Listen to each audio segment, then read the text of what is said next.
I'm a 21-year-old in my 5th year of working at a company.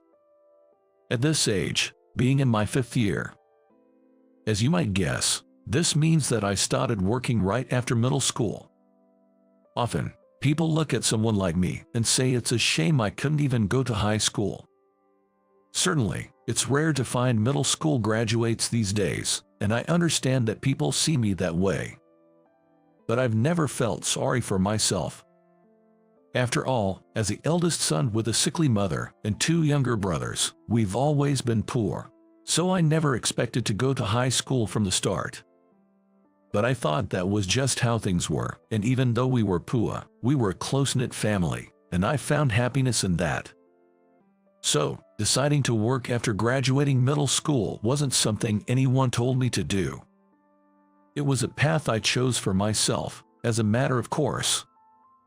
But my mom, looking sorry, used to say, "Jacob, you don't have to worry about me. You can go to high school. I'll find a way to afford the tuition." But I always said this. "What are you talking about? I just want to start working early. Besides, not everyone has to follow the same path in life, and it's not a time when education is everything. It's fine not to go to high school. I want to try my best on the path I've chosen for myself. It's just that my crossroads came earlier than others." Now, looking back, I think it was quite mature for a 9th grader to say such things. But it wasn't just lip service to comfort my mother. I believe it was the result of my best thinking about how to stay positive and live well with my family, choosing a somewhat unique life path of working after middle school. I can make life brighter by staying positive, no matter the situation. Holding on to that hope, I started working at 15. But my life as a working adult turned out to be different than I expected. I got a job at an advertising agency. When people hear working after middle school, they might imagine physically demanding jobs, but honestly, I wasn't very confident in my physical strength or stamina, so I was desperately looking for a desk job and went to many interviews. I was relieved that this company offered me office work as I hoped, but it turned out my job was apparently the lowest in the company. Officially called general affairs, my tasks were only menial, like making tea, copying, cleaning, and washing dishes, with no involvement in advertising work. But I was a middle school graduate with no part-time job experience. Even the youngest person was over 10 years older than me, clearly marking me as the absolute bottom of the hierarchy. So, of course, I had no complaints about these tasks. It was my first time earning money, and I was somewhat happy just with that. But I started to feel uneasy about my job about a month after I started working. It was around the time I received my first paycheck. I was so happy to see the word salary deposited into my bank account for the first time that I went to work feeling thrilled. Though my main tasks were still making tea and cleaning, I strongly felt that I was contributing to someone and that it was reflected in the form of money. "Jacob, you seem to be in a good mood." The one who said this was Emma, a female senior colleague. She's the mood maker of the company, always at the center of everyone's circle. "Yes, I'm happy because I received my first paycheck." When I shared my feelings with a silly, relaxed smile, Emma said, "That's great. Your hard work is noticed by everyone, so keep it up."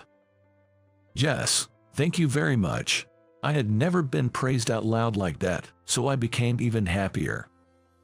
Although I hadn't really bonded with my colleagues due to the age difference, that moment made me feel motivated to keep working hard to gain their recognition. Then, could you quickly make copies of this? Also, could you go to the stationery store to buy these, and while you're at it, stop by the convenience store? As I was taking notes on the tasks Emmy asked me to do, other employees also started making requests. "Yes, I am useful to everyone. I'm doing my job as a working adult," I thought, feeling over the moon. But, still young and naive, I was completely oblivious to my superior's true feelings. When 6 p.m. rolled around, as usual, I was told I could leave. Eager to buy a cake for my family, with my first paycheck, I accidentally left my phone on the desk and went back to the office after leaving. But the moment I opened the door, I felt I shouldn't have, because they were gossiping about me inside. Jacob, today was just too funny. I had to try so hard not to laugh. It was Emma who said that. I couldn't recall doing anything funny, so I was anxious and confused about what they meant. But the other employees seemed to understand right away, nodding in agreement. Even though I knew eavesdropping was wrong, I couldn't resist my curiosity about the continuation of their conversation and couldn't bring myself to move. Then, I heard a series of shocking words that hit me hard. Showing off about tasks anyone can do. Do you have any other work I can do? Haha.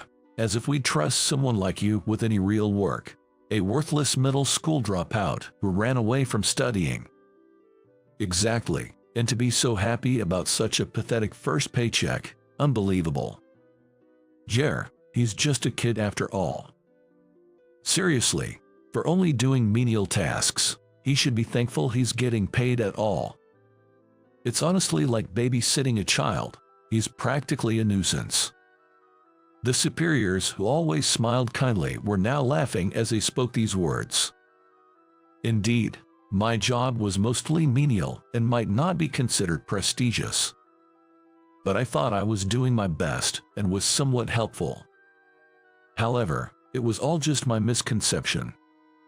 To think that I was not only unnecessary but even considered a nuisance, I was embarrassed about my own self-delusion. But Emma, didn't you say kind words to Jacob just earlier? One of the superiors mentioned, and I too noticed the discrepancy. Indeed, just a moment ago, Emma had said with a smile, "Everyone understands Jacob's hard work." I found it hard to believe she was now talking behind my back. But Emma crushed my faint hope instantly. Yeah, it's just more convenient to flatter him, right? He's useful for running errands at least. Scary, haha. With that one line from Emma, I realized I had been misunderstanding my role in the company the whole time. I thought I was at least somewhat relied upon, even for small things, that I was needed in this company.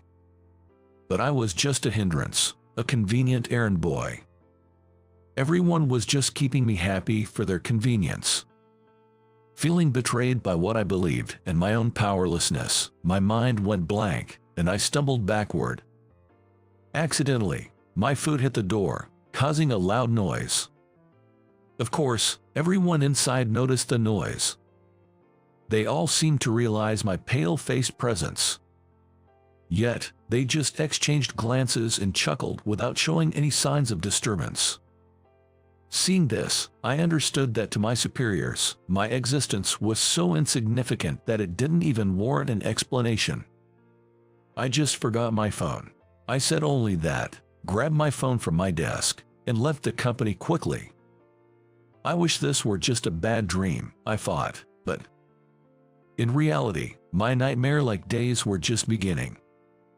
The next day, when I went to the office, the attitude of my superiors towards me had clearly changed. "Jacob, make copies of this, within 10 minutes. I spilled some coffee earlier. Wipe it up, will you? It's almost lunchtime. Go buy some lunches." The number of menial tasks they asked of me increased astonishingly, and their tone lacked a pretense of kindness from before. It seemed that since my superiors' true feelings had inadvertently been revealed to me, they saw no need for pretenses anymore. Moreover, what used to be a standard end-of-day routine turned into 5 or 6 hours of overtime due to the excessive amount of menial tasks. I was also ordered to arrive early in the morning to clean, and harsh words were thrown at me. The physical and mental toll was immense, and I thought of quitting many times. But what kept me going was my supportive family, and the resolve of my younger self to live positively. Unusually for a guy, I have a habit of keeping a diary, and whenever I felt like giving up, I'd look back at my words from when I first joined a company. No matter the situation, staying positive will brighten your life. Back then, I might have been able to say such things because I didn't know what real hardship was. But still, I wanted to believe in that small glimmer of hope to change my future. Just being a high school dropout is already a handicap for me, so if I quit my job in just a month or so, finding another job will become even more difficult. Even at 15, I was aware of that much. So, I had no choice but to do my best at my current workplace. I had heard that the more you react in these situations, the more people tend to enjoy it and escalate things. So I kept smiling and responding as usual, no matter how I was treated. No matter how much overtime I had to do, I never complained and just got through it with a brave face. By doing so, it seemed like the intentional harassment gradually decreased. However, I still received snarky comments and things were still awkward with my boss. Yet, I definitely felt that by always looking forward and not giving up, I was able to change my situation. Then one day, after several years of this, I heard that the company I worked for was going to be merged with another company, and there would soon be a social gathering with the new executives, including the new president. But I had never been invited to any kind of company drinking party before, and I didn't expect to be invited this time either, or so I thought. Then, Emma came over to me and said, "Are you coming, Jacob?" I was genuinely surprised. Is that okay? It seemed I was still naively hoping to get along better with my superiors. "Come on, Jacob, you're 21 now." I was even more surprised by Emma's words. I had thought I wasn't invited because my superiors disliked me. But was it really just because I was underage? If that's the case, maybe I can finally interact with them on equal terms. For a moment, I allowed myself to harbor this faint hope, unaware that I would be betrayed just seconds later. "Just kidding. With your pathetic salary, unchanged since your first paycheck, you can't afford it, can you? Haha." Emma laughed as she showed me her cell phone screen. It displayed a homepage for what seemed to be a fancy Japanese restaurant, apparently costing over $100 per person.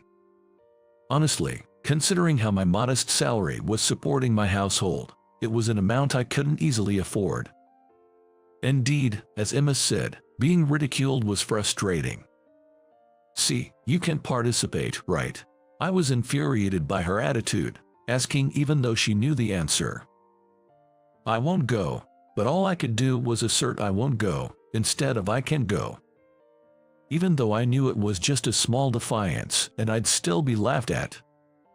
I knew it, but I couldn't help feeling miserable that I still couldn't stand up to my superiors, even after all these years. But I still chose to keep looking forward. Because this was the path I had chosen. Even if there were few choices, I had to do my best on the path I had chosen. On the day of the party, my superiors left the office a bit more dressed up and looking happy. I finished up the remaining menial tasks and was about to leave the office 2 hours later than everyone else. That's when the office phone rang. It was Emma saying, "President Green is calling for you, so come to that place right now." As she hung up, Emma muttered with a sigh, "Ugh, why someone like you?" But honestly, I felt the same way. I had heard rumors about the new president. A capable executive who started a company in his 20s and grew it significantly in just 2 years. Moreover, he was rumored to be handsome and stylish among the employees. I couldn't fathom why President Green would call for someone like me. Confused, I arrived at the designated upscale restaurant and was met by Emma, who warned me, "Don't get cocky just because you were pitied and invited." He just felt sorry for the poor employee who couldn't afford to come. Then she led me to President Green. President Green, true to the rumors, was so young and handsome that it was hard to believe he was a president. He had an aura so radiant it seemed almost unreal for a fellow human. "I'm sorry for calling you so suddenly," President Green said, looking intently at my face. "Yes, what can I do for you?" I was a bit nervous as I had never been scrutinized like this before. Then, President Green asked, "You're Jacob, right?" mentioning my name. "Yes, that's right, but I had just arrived, so I hadn't introduced myself yet." I wondered if someone had told him about me beforehand. But Emma and the other superiors also looked surprised, so it seemed that wasn't the case. Why do President Green know my name? I wondered desperately. Then he said something totally unexpected. Do you remember? We met when you were in your first year of middle school. That I had no recollection of meeting President Green back in my first year of middle school. Sorry, I don't remember, I admitted honestly. Then, President Green began to recount the time we supposedly met. I was originally studying to become a teacher at a university. I met you during my teaching practice. Really? The fact that the current president of a company had been studying to be a teacher years ago was a surprise to me and my superiors. At the same time, I remembered that a student teacher had come to my class when I was in the first year of middle school. His name was Mr. Green. When I asked, remembering, President Green nodded. In the winter of my first year in middle school, I began to think about my future for the first time. It was when I realized I wouldn't be able to go to high school during a career survey. Though I had a hunch, I hesitated to submit a different survey form from everyone else and kept saying I forgot it for weeks.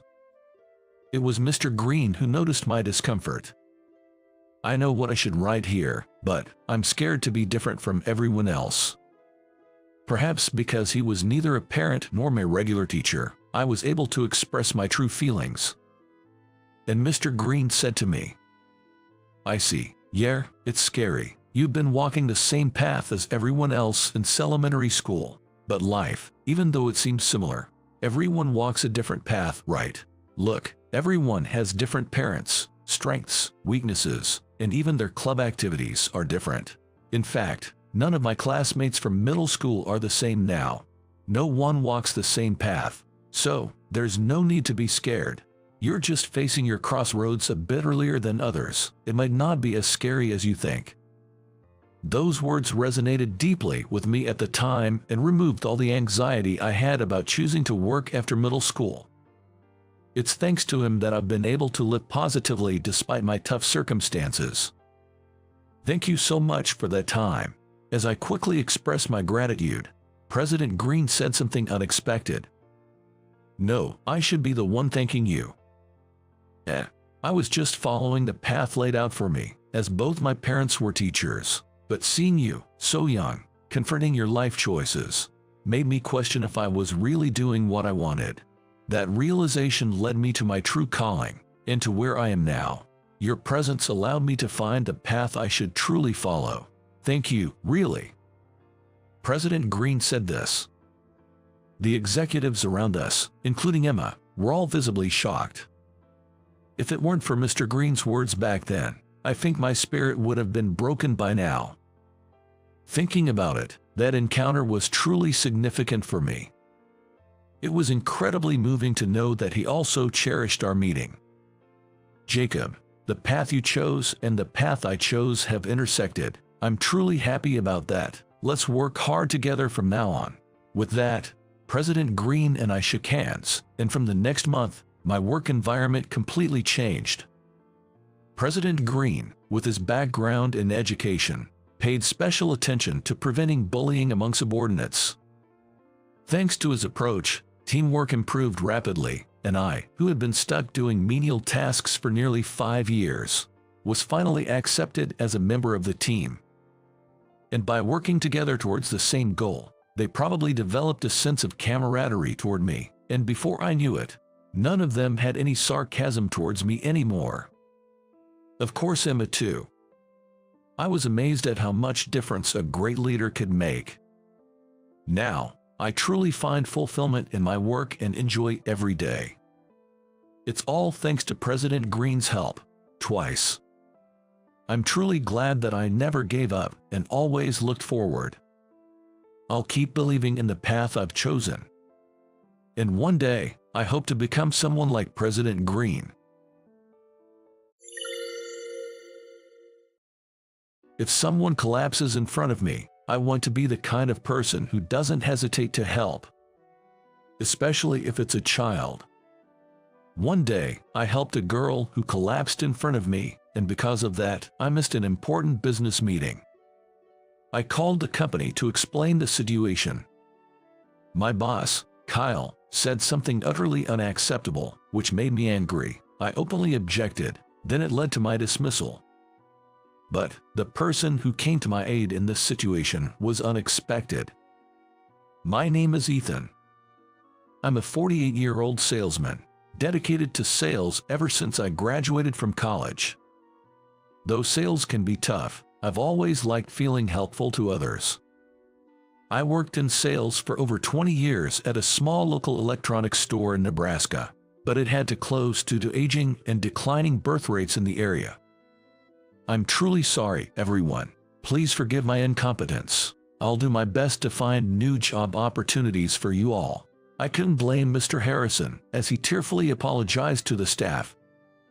It's the changing times, and sometimes, no matter how hard you try in sales, it's not enough.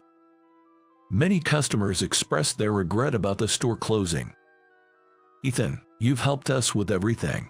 It's sad that the store is closing, and I'll miss you too. I'm glad to hear that. I've always appreciated how much Grace cared for me since I started working here. I'll be sad to leave, but I'll do my best in a new place. I'll write to you. On the last day, I said goodbye to Grace, a loyal customer who had always been very kind to me. Grace was a refined lady who had always been very fond of me. Thank you. I'll be looking forward to it. Take care and work hard, but don't overdo it. I'd be happy if you could visit when you're back in town. Of course, I will. I'll let you know when I'm visiting. And so, I started a new chapter in my life. Being single, I just need to take care of myself. I gave the re-employment opportunity that Mr. Harrison found to a colleague with a family, and I moved to a neighboring town on my own. It's been about half a year since I started working at my current company.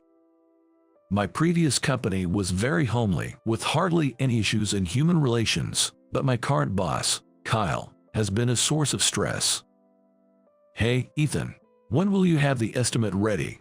I'm sorry, Kyle. I got a call from a client and haven't started on it yet. I explained and apologized. Besides, there were still 4 days left until the deadline he had requested. There's still time until the deadline, and you said it wasn't urgent, so I prioritized a client's needs.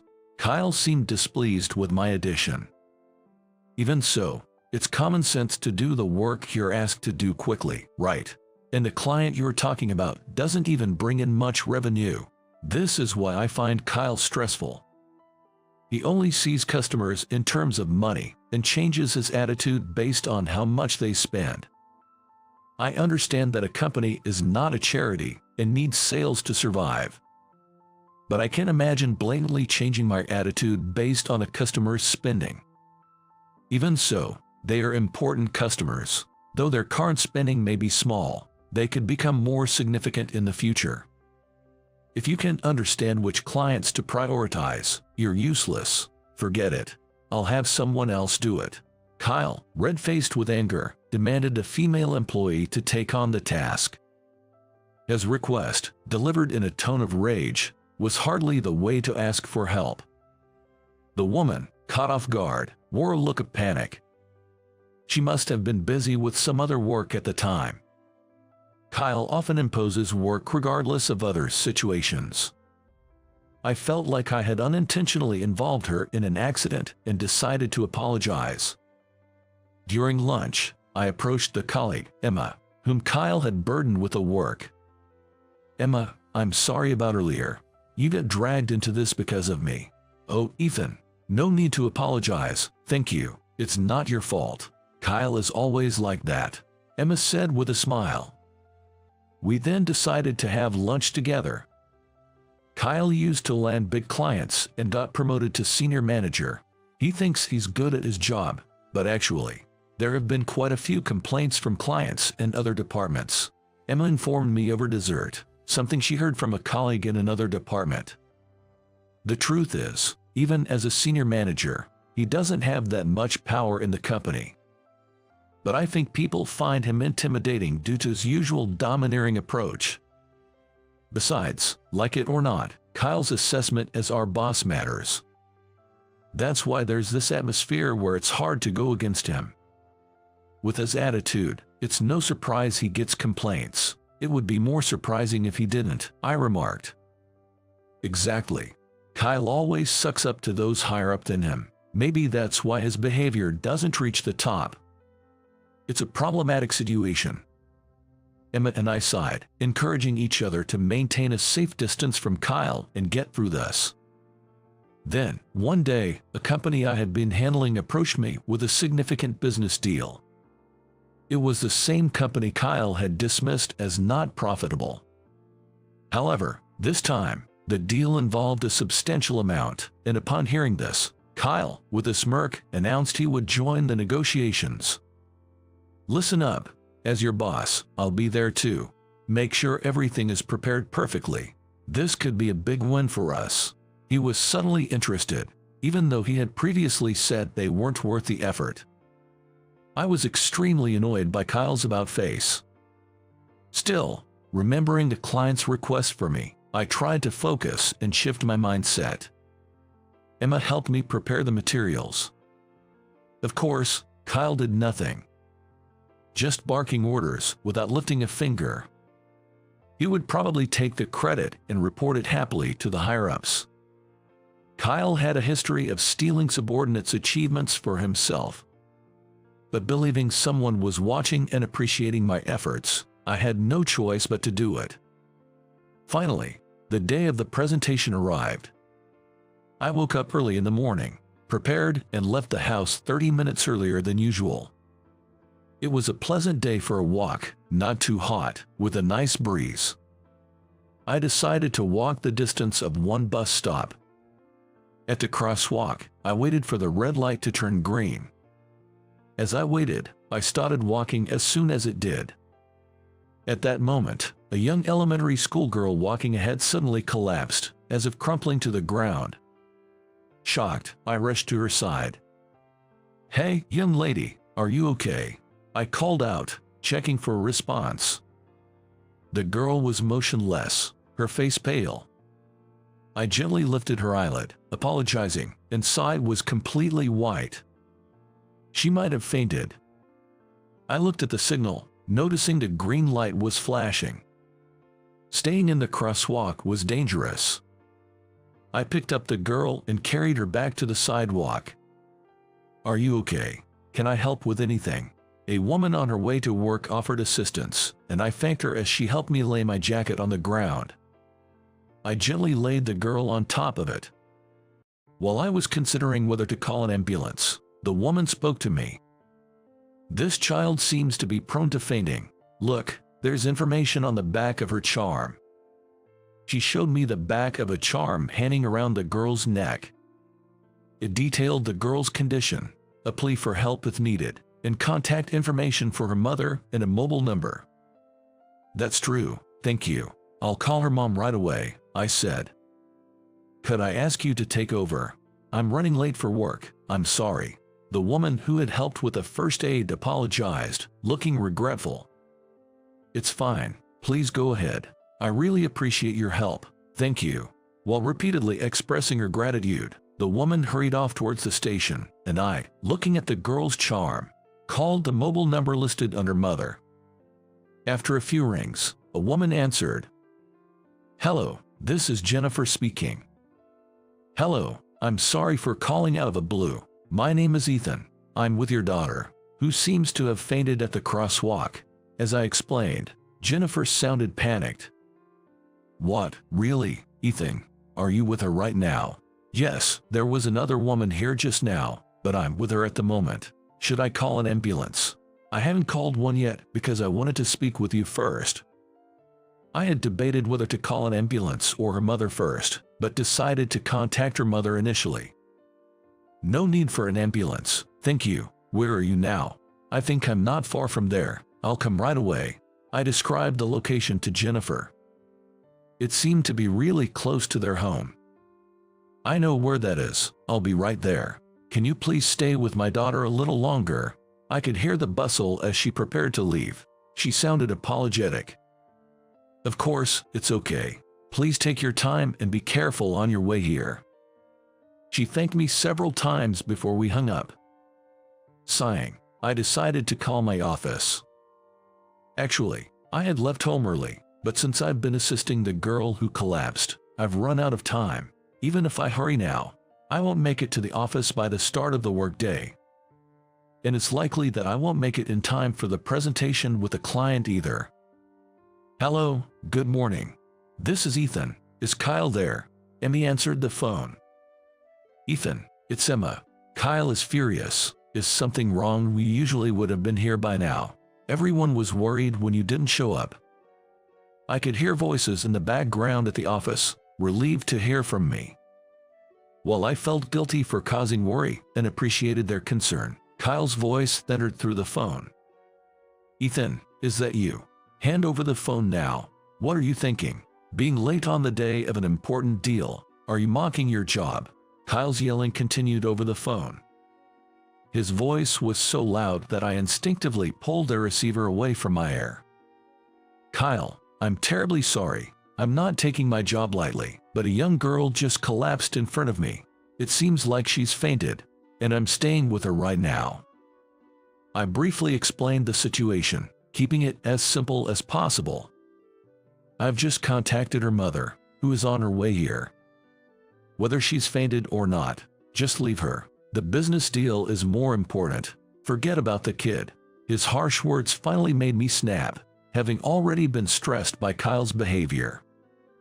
You know, there's a right and a wrong way to say things. A child has collapsed here. You have a child too, right? Could you say the same if it was your own child? Startled by my firm tone, Kyle briefly fell silent. But true to form, he quickly recovered. He promptly began to retort in response. You've got some nerve talking to your boss like that. I'll make sure you regret this. He then sneered maliciously. I'll let the executive director, Mr. Anderson, know you've ruined the deal. You are causing damage to the company, so you are fired. Anyone who defies me or complains is fired. Got it. You're probably making excuses because you're not confident about the deal. His words were disjointed, but I understood I was being fired. My heart raced, not expecting to be fired in such a situation. Before I could respond, Kyle spoke again. Scared now, can't even talk. Don't bother coming back. You're disqualified as a salesperson. You're fired, bye. Kyle hung up the phone with a loud laugh. I must have been a bit dazed, wondering what to do next. Suddenly, someone spoke from behind me, making me jump in surprise. Excuse me, was today an important business meeting for you? I turned to see a woman with a face as pale as a girl's. Engrossed in the call, I hadn't noticed her approach. She might have overheard Kyle's loud voice and the content of the conversation. Feeling awkward but deciding to be honest, I replied. Did you hear that? I'm sorry you had to listen to such an embarrassing conversation. Yes, it was an important business meeting. I couldn't just ignore a child in need and go to a business meeting. I am truly sorry about that. I assured the woman, Jennifer, who looked like she was on the verge of tears as she expressed her gratitude. It's really okay, Jennifer. Even if I had ignored the child who collapsed and gone to the meeting, and even if it had gone well, I wouldn't have felt good about it. While Jennifer and I were talking, the girl who fainted from anemia, Sophie, had already been taken to her mother's car. The driver, a burly man, moved swiftly and carefully, carrying Sophie with great care. Don't worry about me at all. I'm single, and I don't squander my money on gambling or anything, so I have some savings to tide me over for a bit, I reassured her. But still, Ethan, which company do you work for? Jennifer asked, almost desperately. I handed her my business card. ABC Trading. So you work here. I will definitely express my gratitude for saving my daughter. Jennifer expressed her gratitude repeatedly. Thank you, but please, take Sophie to the hospital. As for me, well, I guess I'll just slowly head home. I replied as I watched the car drive official. The car disappeared from sight, and I let out a small sigh before walking towards the station to return home. The next morning, I was awakened by the incessant ringing of my phone. Though I was awake, I was still half asleep. After all, I had drunk more than usual the night before, knowing I had been fired. While I'm not great with alcohol, the thought of not having to see Kyle's face anymore was somewhat refreshing. So, I had 2 bottles of beer and went to bed without setting an alarm, just wanting to sleep as much as I needed. Who could it be, calling a fired man like me? I wondered groggily, checking my phone's display. To my surprise, it was Kyle's name on the screen. Wondering what he could possibly want now, I felt annoyed and honestly, I found it a hassle to talk. Deciding to be true to my feelings, I ignored the call on my cell phone. Once the call ended, I quickly set my phone to silent and went to take a bath. After getting out of the bath, I checked my phone again and was surprised. I found about 30 missed calls from Kyle and around 20 from the office. My phone was almost out of charge, so I hurried to plug it in. The moment I picked it up, another call from Kyle came through, and this time I decided to answer, not wanting any more calls. I was done with the constant ringing. "Hello, what do you want with a fired man?" I answered, expecting it to be about some formalities. I thought Kyle would either yell or speak arrogantly. But his tone was different this time. "Ethan, I'm sorry to ask, but can you come to the office right now?" I was so surprised that I couldn't find my voice at first. Impatient with my silence, Kyle spoke faster. "Are you listening? If you can hear me, get to the office now." His usual attitude snapped me back to reality.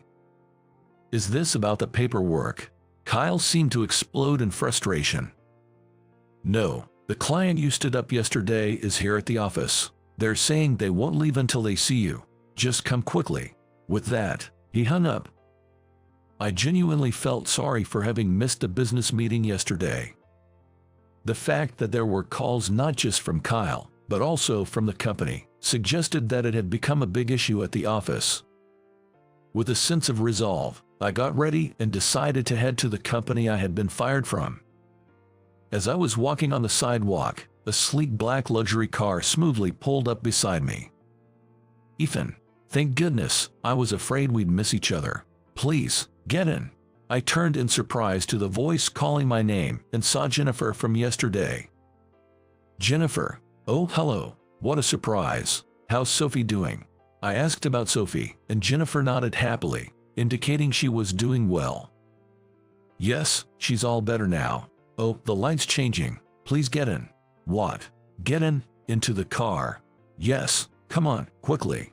In a hurry, Jennifer urged me to get in, and I got into the back seat of the car. Since I was already in, I decided to ask her to drop me off at the nearest station. When I looked at the driver's seat, it was the same driver who had carried Sophie yesterday. Our eyes met in the rearview mirror, and as I nodded slightly in acknowledgement, the driver returned the gesture with a friendly smile. "Could you please drop me off at the nearest station? I'll take my leave from there." I apologize for getting in the car so suddenly. "Don't mention it. It was me who asked you to hurry. I'll take you to the office, don't worry." Her offer was very much appreciated. The morning had long passed, and it was getting warmer as noon approached. Riding in the air-conditioned luxury car to the somewhat distant office seemed like a good idea. I hesitated but decided to accept Jennifer's offer. "Then, if it's not too much trouble, may I take you up on that offer?" Jennifer looked very pleased with my response. "Of course." And so, I headed to the office in Jennifer's car. We talked about various things on the way. Jennifer shared that her husband was often busy with work, and she was mostly raising Sophie on her own. On the day Sophie collapsed, Jennifer had been worried about her health from the morning, but then she received a call that her grandmother wasn't feeling well. Then, when I called to tell my grandmother that Sophie had collapsed and I couldn't come, she actually scolded me. She said, as a mother, "Your child should always come first. You should go pick her up right away. It must be because your grandmother adores Sophie so much." Yes, She even started going to a gym nearby just to play with Sophie. Jennifer said, and I smiled, imagining the scene. Yet, as the company building came into view, my spirits sank. Unconsciously, I let out a sigh and then apologized to Jennifer. "Oh, I'm sorry. We were having such a pleasant conversation," I apologized. Jennifer just laughed and forgave my sudden change in mood. "Don't worry about it. It's understandable not to feel like going to the office the day after being fired, but it'll be all right," Jennifer reassured me. Her words struck a chord with me. What do you mean by it'll be all right?" I asked. Jennifer didn't answer, just smiled and encouraged me to get out of the car. "Let's go." Jennifer walked with me into the office, leaving me puzzled. As we entered, we saw Kyle with a pale face. He rushed towards me without even glancing at Jennifer. You did," Kyle exclaimed, grabbing my shoulder, but he was stopped by a sharp voice. "Stop that, what do you think you're doing?" a man in an expensive suit said. Behind him was our company president, Williams, looking equally pale. I was about to thank the man when Jennifer ran to him. "Dad, sorry for the wait. I brought Ethan." "Oh, thank you." Jennifer's call of Dad left me wide-eyed, and then Williams approached me. "Ethan, this is Chairman Thompson of Thompson Industries, the client you missed the meeting with." I was stunned, looking at Chairman Thompson. "The chairman of Thompson Industries," I exclaimed. Just as I was about to apologize for missing the meeting, Chairman Thompson spoke. "Don't apologize to me, Ethan. It's us who should thank you for saving my granddaughter." "Thank you so much." Jennifer expressed her gratitude alongside me. It was unbelievable that Jennifer was Mr. Thompson's daughter and Sophie was his granddaughter. Stunned by the revelation, I quickly came to my senses and addressed Mr. Thompson. "There's no need for that, sir. What I did was just a human response. However, I do regret not being able to attend a business meeting." Mr. Thompson, looking at me, had a gentle expression. "Sophie is my precious granddaughter, and I am always worried about her health. I am so grateful for your kindness in helping her." Though Mr. Thompson spoke kindly, his expression turned stern as he addressed Kyle. "My daughter called me in tears after hearing about your harsh words towards Ethan, who helped Sophie." I was disgusted. "You called him unfit as a salesman for missing the meeting, didn't you?" Under Mr. Thompson's sharp gaze, Kyle stood rigid and pale. Sweating profusely, he began to stammer out a response. It was an important meeting with Thompson Industries, and abandoning it seemed irresponsible. "Really? And leaving a child who has collapsed is responsible as a human being?" Mr. Thompson retorted, leaving Kyle speechless. If Ethan hadn't been there, Sophie could have been hit by a car or worse. Mr. Williams, the company president, started to apologize, his face pale as well. "I am truly sorry for this incident." Mr. Williams apologized earnestly. Mr. Thompson responded with an even more stern look. "Mr. Williams, this isn't just about my granddaughter's incident. Are you aware of how your employees behave towards clients?" "I'm not sure what you mean." Mr. Williams inquired in a weak voice. Sighing, Mr. Thompson continued. "It seems you're unaware of how poorly Kyle is perceived, not just at our company but at others too. I did some asking around after this incident." With a surprised expression, Mr. Williams looked at Kyle. I couldn't help but feel exasperated at Mr. Williams's reaction. Kyle was adept at ingratiating himself with those in higher positions. Mr. Williams, being one of them, probably had no idea about Kyle's true nature. Kyle seems to be rather full of himself, with his condescending speech and arrogant behavior. I didn't hear a single good thing about him. Kyle was trembling so much he looked as though he might collapse. "Kyle, what on earth were you thinking?" Mr. Williams scolded Kyle. However, it was Mr. Thompson who firmly interjected. "You're the president. Before getting angry at him, reflect on your own role as a leader." Mr. Williams shriveled. Seeing Mr. Williams's demeanor, Mr. Thompson sighed and spoke calmly. I understand it's not usually appropriate to interfere in a client's personal matters. However, I must speak up this time. Mr. Williams, could you consider rescinding Ethan's termination? What? I exclaimed in surprise. Don't be surprised, Ethan. You're a well-regarded salesman, the complete opposite of Kyle. Everyone says you're always kind, smiling, and supportive. I felt tears welling up, moved by his words. I was overwhelmed with emotion and had to hold back tears. It was a genuinely happy moment for me. The fact that my efforts to help others had been recognized filled me with deep gratitude and joy. You're a true salesman, and we want you to continue handling our account. You have a kind heart, and it would be a waste to lose you here, unlike someone else. At that, Kyle finally collapsed to his knees. Since we were talking at the company's entrance, I noticed a crowd had gathered around us. However, the fact that not a single person offered Kyle any assistance was a clear indication of his lack of popularity and respect among his colleagues. A few employees, prompted by Mr. Williams, helped Kyle up and led him away. I'll take responsibility for this matter, Mr. Thompson. Ethan won't be fired, and I'll conduct a thorough investigation into Kyle's behavior. Mr. Williams promised. Thank you very much. I appreciate your cooperation. After the conversation at the entrance concluded, I went outside to see off Mr. Thompson and Jennifer. Thank you so much, Mr. Thompson. You've been incredibly supportive. I believe Mr. Williams will handle things properly from now on, and the company will improve, I said, expressing my gratitude. Mr. Thompson patted my shoulder with a smile, encouraging me. As I said, Ethan, you are a lifesaver for Sophie. My precious granddaughter, whatever you need, I'm here to help. Not just that, Ethan is an excellent salesman, Jennifer added. My father also started as a salesman and worked his way up. He loves people who have the right spirit. Mr. Thompson smiled bashfully at Jennifer's words. Seeing their smiles, I couldn't help but smile myself. Thank you. I'll continue to do my best. Never giving up on being helpful in sales, I said.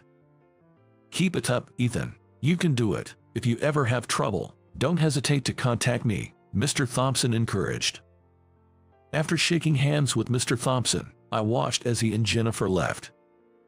Subsequently, a major personnel overhaul took place at the company. An investigation into Kyle's behavior was conducted, revealing many testimonies about him from within the company. Mr. Williams was reportedly shocked by the findings. Kyle's punishment resulted in his transfer to a smaller company within the corporate group. This transfer, being indefinite, meant he would remain there until his retirement. As Kyle packed his belongings, not a single person approached to speak to him. Thank you for everything, he said in a quiet voice, his once confident demeanor gone. I later heard he had become much quieter and more subdued at his new posting. Afterward, Mr. Williams personally apologized to me, and I was promoted to a team leader position. Though my responsibilities and workload increased, I enjoyed my job in sales more than ever. Ethan, there's a request from a client, but it's a bit difficult for me. Any ideas? Sure, let me take some time to look into it. With Kyle gone, everyone seems more vibrant and enthusiastic about their work. The atmosphere of constantly having to gauge someone's mood has completely disappeared. Previously, there wasn't a culture of openly discussing issues or collaboratively solving problems. Instead, it seemed like everyone was on edge. I appreciated this positive change. My connection with Mr. Thompson's continued, and I even had dinner with him, Jennifer, and a now-recovered Sophie. Initially nervous, I was put at ease by Sophie's talkative nature and Mr. Thompson's gentle demeanor, very different from his business persona. This is all part of fate. If you ever need anything, don't hesitate to ask. As a salesman, you can grow even more. Keep solving our customers' problems. Mr. Thompson's words became like a talisman to me. I resolved to become even more helpful to others. No matter the hardships or challenges, I knew there were people who believed in me. Therefore, I'll continue to walk the right path as a person. Keeping that sentiment in mind, I will carry on with my work in the future. I will carry on with my job, the sales work I love so much.